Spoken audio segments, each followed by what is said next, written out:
Hello and welcome back to the You Love to See It YouTube channel. My name is Jake. This is going to be episode 2 of the 2024 projection series. I'm trying to post these all before opening day, so we have a lot of content coming. But before we get into it, please subscribe to the channel. It helps a lot, and please leave a like as well. I appreciate it very much. It helps out the videos and helps out the channel. And also, before we get into it, these projections are going to be based off of the Zips projections that are on Fangraphs. They were from a software made by Dan Szymborski. You can go follow him on Twitter. Predicts players' future success based off of underlying metrics. What those metrics are, I don't know. I'm not that smart. But today, in episode 2, we're going to talk about George Kirby. George Kirby, a kid who grew up in Rye, New York, went to Elon University. Swing and a miss. George racks up another strikeout. Dominant performance. George Kirby. What a masterpiece from George Kirby, a career performance.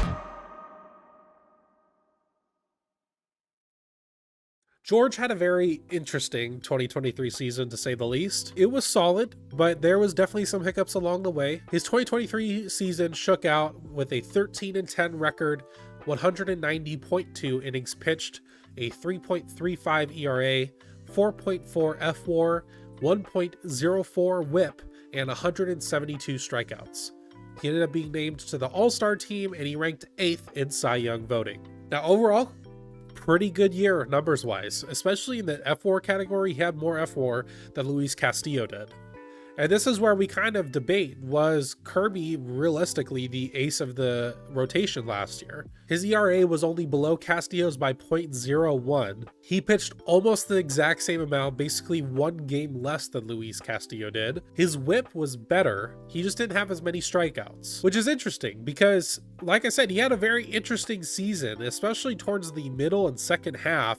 Things kind of got a bit weird. He had that really amazing start against Baltimore in August, where he went 9 innings pitched, only giving up 3 hits. Somehow we lost that game, but we don't need to talk about it. But after that, he had that illness, but pretty much after that, things started to go a little bit downhill for him. The next start, he went 6 innings pitched, but gave up 4 earned runs against the Royals. He ended up missing a start in late August due to an illness, and then came back against the Mets on September 3rd and went only 3 innings pitched for 3 earned runs. He had an okay start against the Oakland A's on September 20th, where he gave up 3 runs in 7 innings pitched, and then his last 2 starts were absolutely stellar. 6 innings against Houston with 5 hits, 0 runs, and then 6 innings against Texas in the last game of the season. You may remember he broke out the knuckleball, which was talked about a lot, and only gave up no runs, only 3 hits and 7 Ks.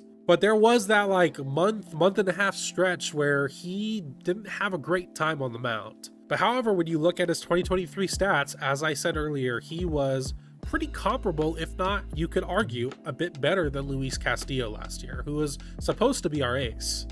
But let's get into what Zip says George Kirby is going to do in 2024. It projects he's going to have a 12-8 record in 168 innings pitched, a 3.48 ERA, 1.13 WHIP, and 151 strikeouts. This would put him 18th in ERA, 12th in FWAR, and 14th in WHIP, just behind Luis Castillo. Now, would this be a bad season for George? No, not really. However, it is a bit of a downgrade from what he did last year. The first thing I think is interesting is the 168 innings pitched. This is pretty considerably lower. This is a few games lower than what he pitched last year. So I'm not really sure what the metrics say on why he would pitch so little, I guess, even though it's still a lot, but just it's a lot less than what he did last year.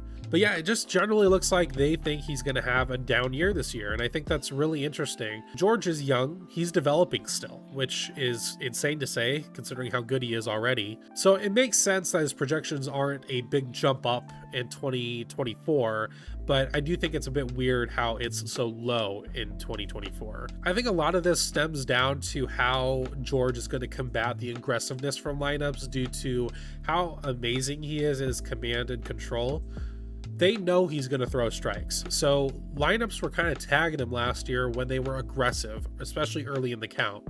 So that's really the only thing I can really think of on why he would be projected to have a step down next year, is because last year he didn't really have too much of an answer for that a lot of the time.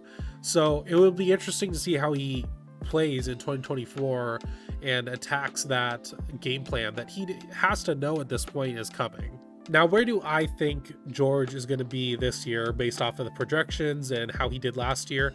I think it's going to be kind of a middle ground between the two. It's really difficult to pinpoint exactly how well a still young and developing pitcher is going to play for a season. Do I think he's going to be a potential Cy Young contender?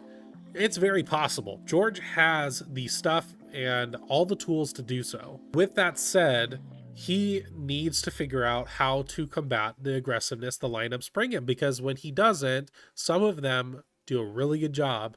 And we saw that last year, especially in that late August to September time.